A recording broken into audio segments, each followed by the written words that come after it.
Hi and welcome to Hedgehog Hollow. Today I have a review for you and some top tips for heat embossing.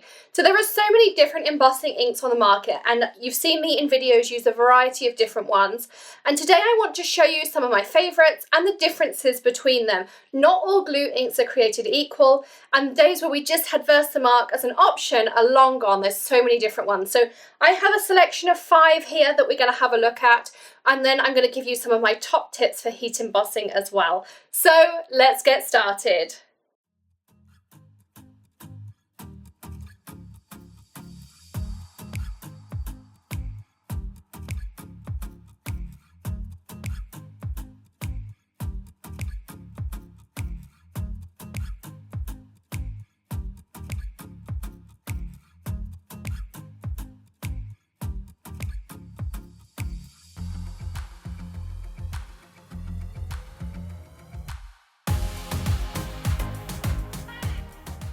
So as I mentioned, there are so many different embossing inks on the market these days. It's hard to know which one to go with. And I do have a good variety of them here. Now, I don't by no means have all of them that are available. This is just a selection that I have purchased over the last year or so as more have become available. So back in the day, most of us will be familiar with VersaMark, which was kind of the only embossing ink really available mainstream, and it came in cubes, it came in the VersaMarks, and it came in the Dazzles. Now they all basically had the same ink formulation. The Dazzles have some shimmer to them, so if you're doing watermark stamping on darker cardstocks, you get a champagne or a gold shimmer.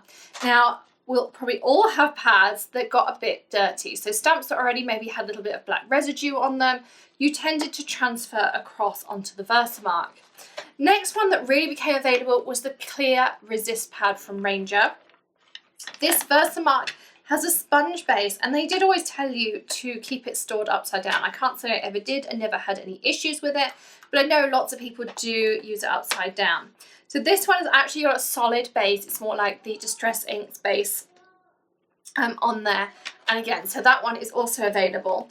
Both the VersaMark and the Ranger also come in a pen form, so you can draw over your stamps, you can go over things. If you're a hand letterer, you can sketch it out and then emboss with them. Again, same ink formulations.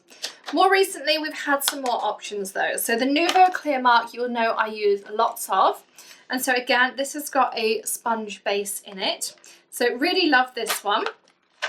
It's also the Altenew ink that I bought recently that has a sponge base, but it's not as soft as most. It obviously has some felt underneath. So you have a spongy top and then a more solid core. And the other one we're going to be looking at is the Wow Embossing Pad. So this is an ultra clear, but it's also slow drying. This again is more sponge and then definitely something harder underneath. So I'm going to be using the same stamp and the same embossing powder the whole way through. So I've chosen to use the new Nuvo Fine Detail Embossing Powder. I can't get my words out today. And I'm going to be using my Tim Holtz travel platform. So this is the smaller size. So I want to keep most things the same so that you can see the difference between the powders. I'm also going to show you a few tips along the way. So before we ever start heat embossing, we want to get rid of any static that happens to be on your paper. Now these powder tools are very popular. I've had one of these for a while. Eventually the powder does run out, so you can tap it and the powder will come out. But you don't need to tap it by any means. You can also get them in like a Hessian bag that you go over it as well. Excuse me. So that's another option that you have. Some people just use a dryer sheet, particularly if I'm working on dark cardstocks. I don't like using these as much because you do get a little bit of that white residue on your dark cardstock. You can get rid of it with a sand eraser, but if you use a dryer sheet on the dark cardstock, you'll probably find you'll have a better end result. So I'm also going to be using the same stamp the whole way through. I'm using Thank You, Kindness Matters, and that's from a new W+9 set called No One Else. Also has Thank You Friend, No One Else is Quite Like You. I love the sentiments in here. Definitely something I'll use quite a lot, so that's why I went with this one. And it's got some nice solid areas and it's got fine areas, so you can see the difference between all of them.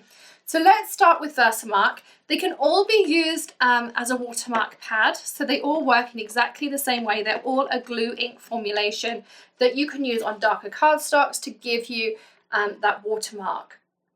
Now the thing with VersaMark is you do have to work quickly.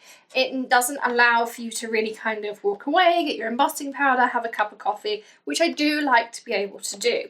But for this, I am just going to work solidly the whole way through. I already have my tiny tray here. These are now white. Mine's actually got a patch after 10 years. It's finally starting to give out on me. But these are great because I can just pop my piece of cardstock over, grab my embossing powder, and you can see this one's brand new. I've used the white and the gold so far. And I'm going to just sprinkle on my embossing powder. Now I went with a fine embossing powder so that it will give us all those details that we wanted on our stamp and things, rather than just a regular thickness embossing powder that we could then say was some of the issues. So somewhere along the line this has got some more sticky on it, probably from my fingers. Now if you do get that happen to you, so like where you see in here my sticky fingers from being in the inks and things, just grab yourself a dry paintbrush. I go for a pretty fine one. And I just sweep away anything. I'm not so worried about the finish of this one, just because I want to show you the difference between the different inks. So I'm just going to tip this back in. There we go. So that funnel means it all goes straight back in. Give it just a quick wipe out like that. And we can now heat emboss it. So I'm going to move this out of the way. I'm working on a glass mat, so I don't have to worry about the heat. Heat tool wise, I like working with the Wagner heat tool. I will link everything up in the description, so if you have a preference of anything, you can just click those links. The Wagner is one of the best on the market. I've had one in various guises for a while, and I just find it gives you the most even heat, and it also doesn't overcook particularly. So there's our kindness matters. Now there are a few little gaps here and there, and you'll see different inks have different amounts of gaps. So let's move on to a different ink, and I'll try not to get my sticky fingers in the way. I'm just working on Neenah Solar White cardstock, nothing special. Let's go down to the Ranger pad. So I'm actually going to write on these so that we know which is which. So that's our VersaMark. So now let's work with our Ranger. I'm going to just give my stamp a quick wipe off. Try not to contaminate the inks too much.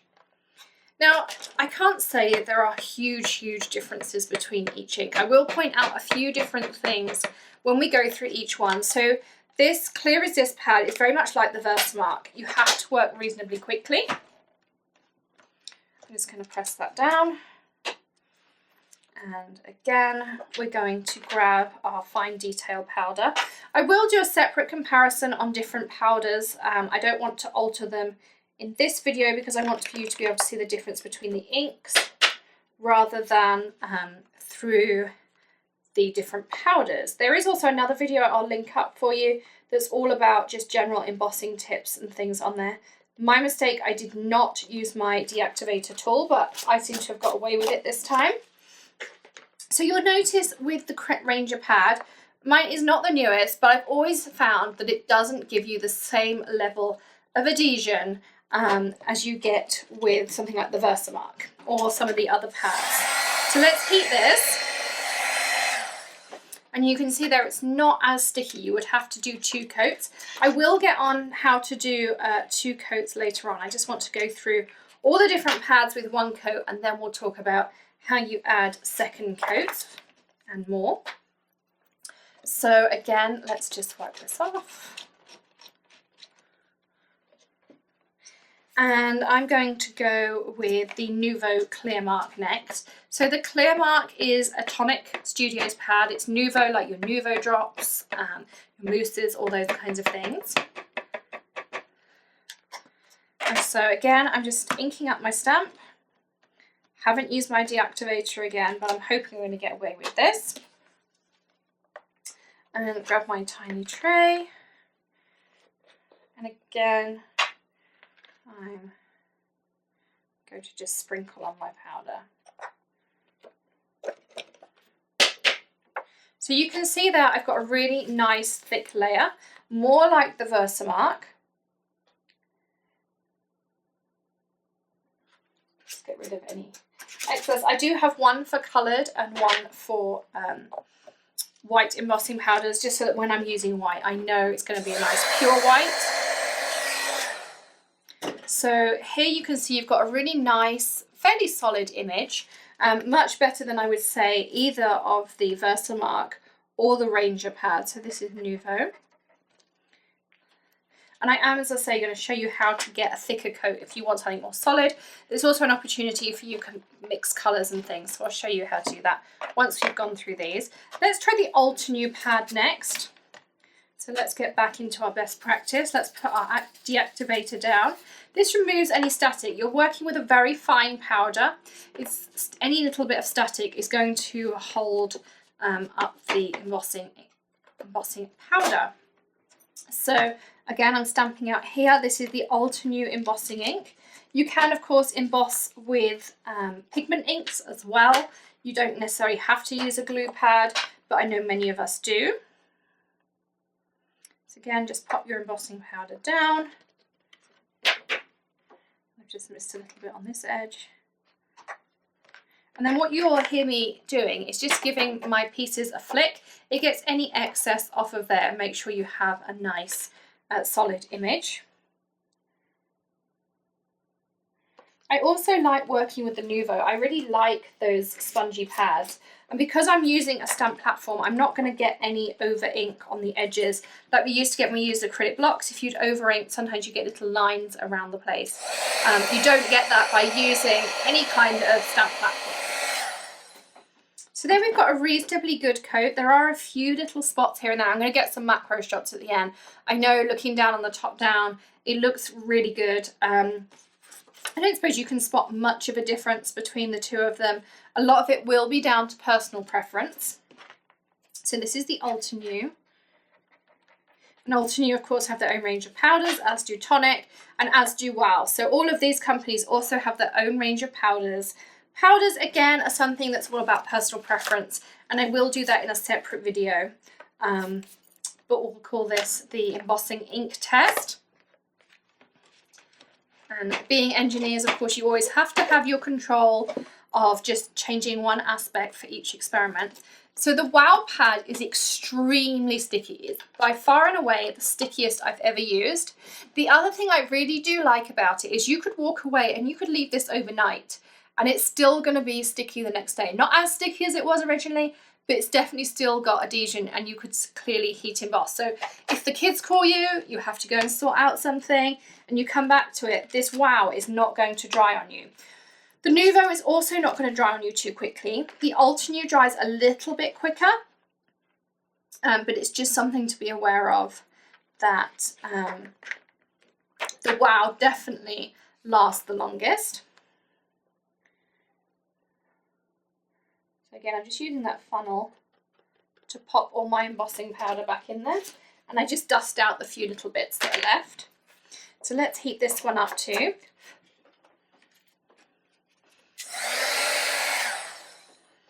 So again, the Wow is pretty solid. A few little areas that you might want to firm up on, but you can see top down the difference is negligible again. So let's go, this is Wow.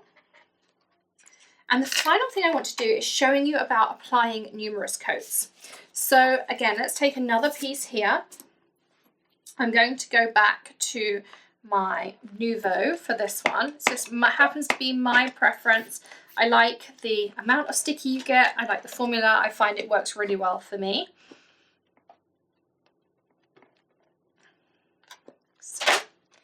And so I'm going to stamp it down once. And I'm going to add my embossing powder. Now this is a technique you would struggle to do without a stamp platform, but if you have a steady hand, you might be able to do it with an acrylic block. We're going to melt this first. I'm not going to worry about getting all my embossing powder out, because I'm going to use it again. Now this time I have a much thicker and much more even enamel. So it's really firmed up that thank you kindness. This little bit there I couldn't get the ink into, so what I would do is just take my Watermark embossing pad and I'm just applying a little bit in there, applying a little bit over this S where it doesn't quite have enough. Do bear in mind that embossing powder, once you've heated it, does not dry instantly. So if you take your pen straight in there, you take your finger straight in there, you're going to get burnt and you're going to stick to it. It's wet like a molten metal, or think of it like hot jam. You do want to give it just a few seconds, maybe 10-15 seconds, just to harden and cool down. So I didn't use my powder deactivator, hence I have a little bit of a shadow on this. But let's give you some close-ups so that you can see the difference between all of these.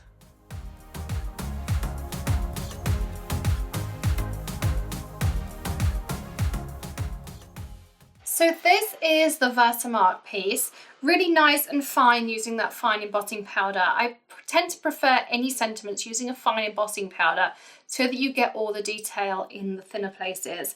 But the one thing you will find, particularly with VersaMark and a few of the others, is you have this blotchiness. It's not your screen, it's supposed to be there. VersaMark is not a sticky. I know mine is not a brand new pad, but it's not that old either. So you would want to use that second generation stamping to get a more solid kindness on there.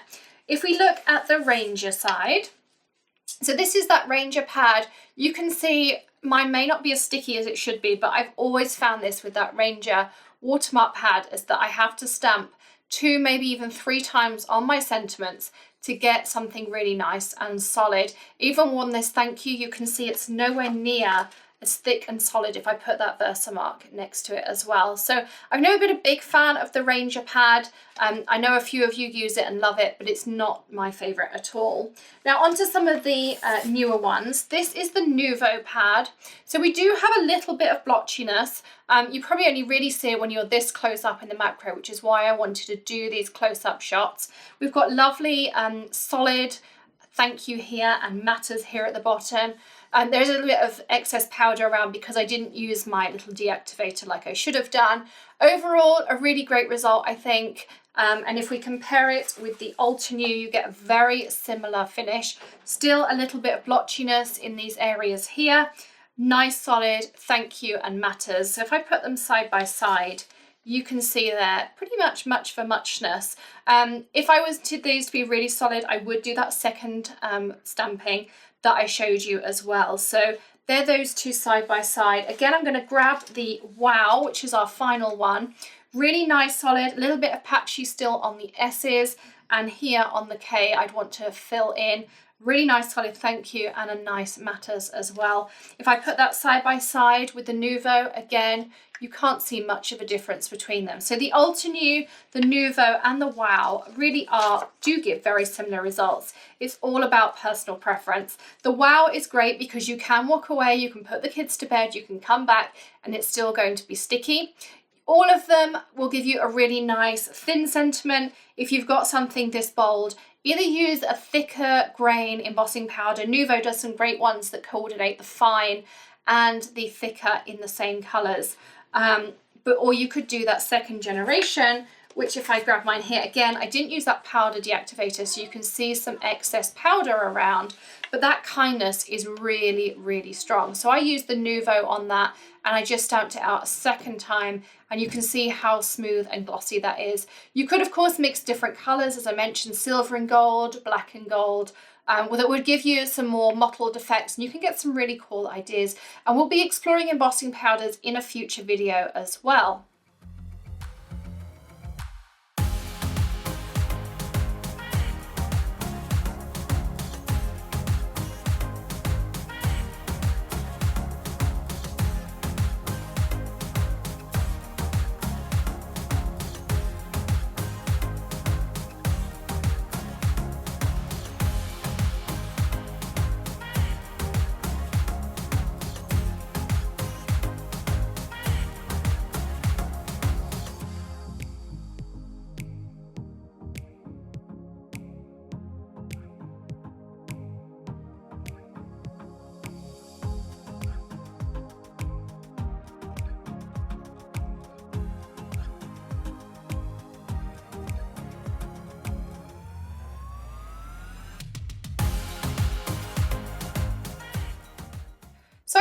learned some great tips using different embossing inks and that maybe you found one that you'd like to try.